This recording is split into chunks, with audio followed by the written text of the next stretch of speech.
Alright, this video explains why finger counting can be a crutch instead of a help.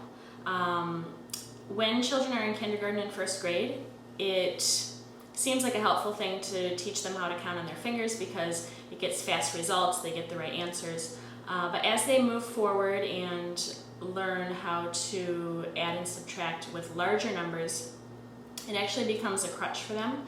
And let me just share my story. When I was in elementary school, I counted on my fingers to get the answers, and I was an A-B student, and nobody saw anything wrong with that, of course, because I was getting the grades. But I remember being a little bit embarrassed in 4th or 5th grade that I was still counting on my fingers.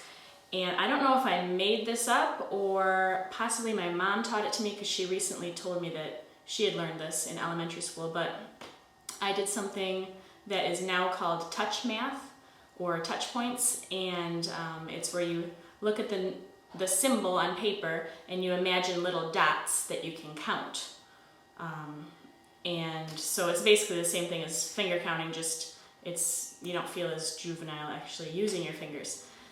And so I did that all through high school math and until about 3 years ago, when we started using the Singapore math curriculum with my oldest daughter. And in that, I learned about how to do mental math.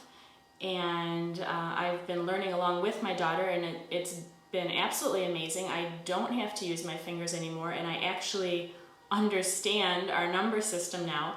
Believe it or not, I got straight A's in high school math classes and did not have number sense. I didn't understand our decimal system very well. There just wasn't a visual picture in my mind or any type of reference besides the symbols themselves as to what all of those numbers actually meant and how they related to each other and everything. So anyways, since I've learned how to do mental math, it's like a whole world has opened up to me, and finally I understand it.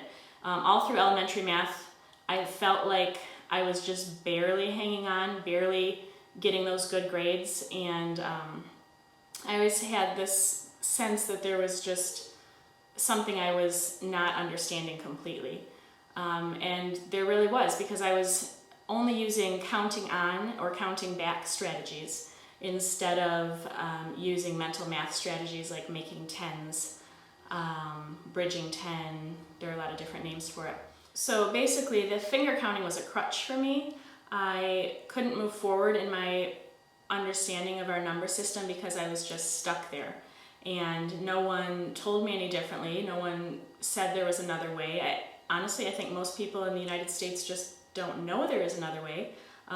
There are some people who somehow pick it up on their own and figure out how to do mental math, and the rest of us are just kind of lost in counting world.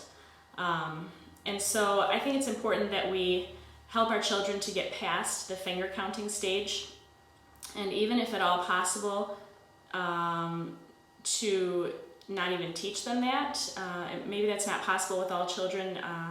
I know that counting itself is a developmental stage, and so it has to be done. But I know with at least my first two, we have not done any type of counting on with our fingers or counting back, and they've done just fine.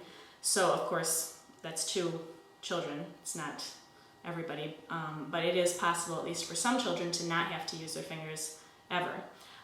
The one thing I do want to say though is that when I talk about children using their fingers for math and it not being good, I'm specifically talking about counting on or counting back. So if you're going to do 17 plus 8, you would do 17, 18, 19, 20, 21, 22, 23, 24, 25.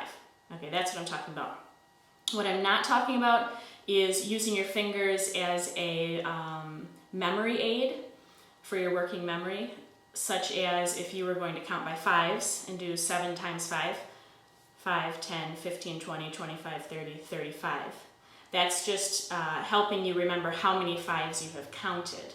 And so you still understand the concept, but you're using your fingers as a visual aid so that you don't go too far or not far enough.